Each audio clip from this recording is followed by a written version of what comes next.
Today I want to talk to you guys about Charles Williams because I'm just having a whole lot of fun reading him, and I really haven't heard people talk about him in really the amount that he should be talked about. He really heavily inspired C.S. Lewis when C.S. Lewis was writing the Space Trilogy. In fact, that was really why C.S. Lewis wrote the Space Trilogy, because he wanted to somewhat emulate that style and somewhat want to have fun with that style. And he's just a really cool and interesting person, and the more I read him, the more I just find that there's a weight, there's a depth, there's something in his writing that is beyond what the story is trying to tell you, and there's just something so deep in it. And the more I read his books, the more I think about his works, the more inspired I am. And this is coming from somebody who's somewhat new to Charles Williams. I'm sure my opinion is going to continue to change. I'm sure my appreciation is going to continue to grow, but I'm slowly working my way through his works. I'm slowly finding that there's just a depth of experience. There's a world that he is creating. There's something in his writing that's so unique, that's so profound, that's so deep. And I'm going to start off first by talking about the thing that I'm reading right now, because I'm just going to keep it brief, because he's one of those people where I don't know what to tell you about the book before I finish reading it.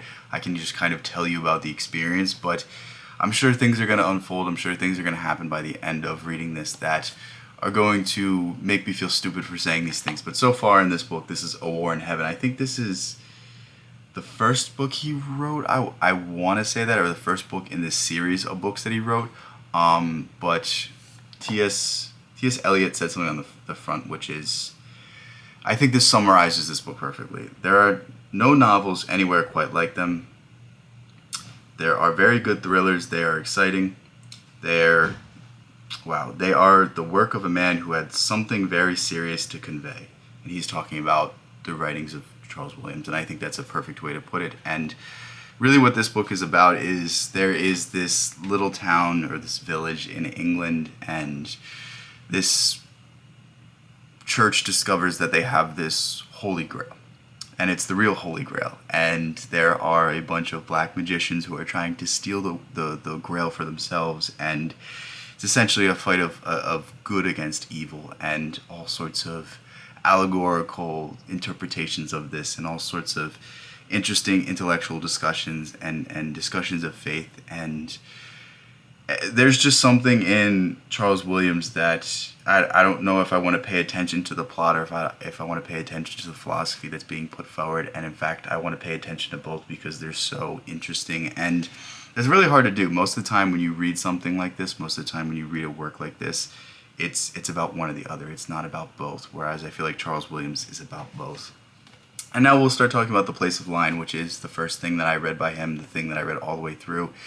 And arguably his best work is my understanding of this. Some people say it's not. Some people say this is their favorite. I think this is certainly up there.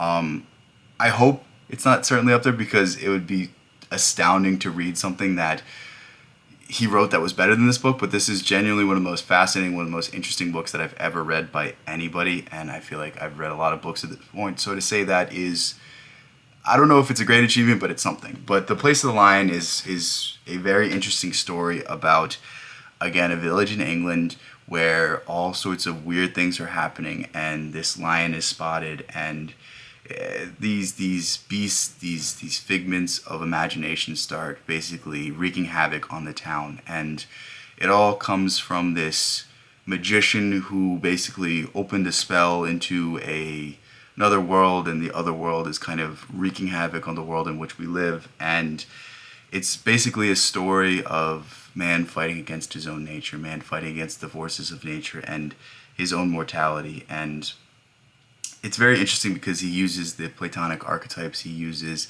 the lion, he uses a great moth, he uses a giant snake. And there's really, the ending is fascinating. It's a callback to Genesis. It's a callback to sort of that idea of well, I was about to say it, but I don't want to spoil it because I really want you to go read it. But it's a whole lot of fun. There's a lot of heroism in it. There's a lot of interesting internal debates that these characters have, and some characters rise to the occasion, and others are consumed by their own fear. Others are consumed by their own imagination and the dark forces at play. So really my overall view of Charles Williams is that he's a writer that is able to create a great story that has a great philosophical weight to it, and it's very rare where an author can do that. Like even some of I'm trying to think of a good example, but like if you read the Book of Mirdad, or if you read Khalil Gibran, like they're writing for the sake of the poetry. They're not really writing for the sake of the plot. The plot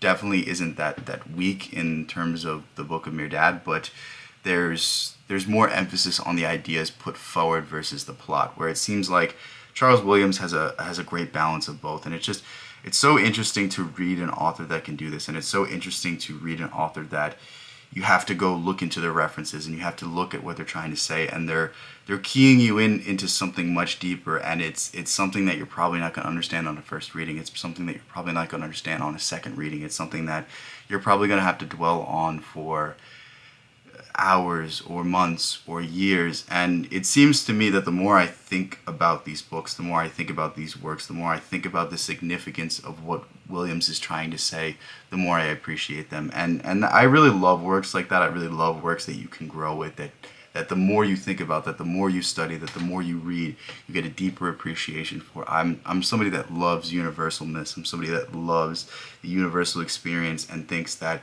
the deeper we can perceive these universal experiences, the deeper we can understand ourselves and understand the world around us. And I think Charles Williams does that perfectly. And hopefully I turned you on to an author that you may or may not have heard of, or maybe I inspired you to go ahead and pick up another work by Charles Williams. I'm certainly going to read all of his works. I don't think he has that many. I know there's a series of 7 books, and I know he wrote some poetry, but I don't know much more than that. I'm so bad when it comes to the history of authors. I'm so bad when it comes to the biographical details that comprise their lives. I really don't care about that. I just care about their writing and their imagination. That's the most fascinating part about these people to me. So anything else is kind of just taking me out of that sort of idea of that. But yeah, with that said, I love you guys so much. Thank you guys so much. Peace out. I'll catch you in the next one. Yeah. Have a good rest of your day.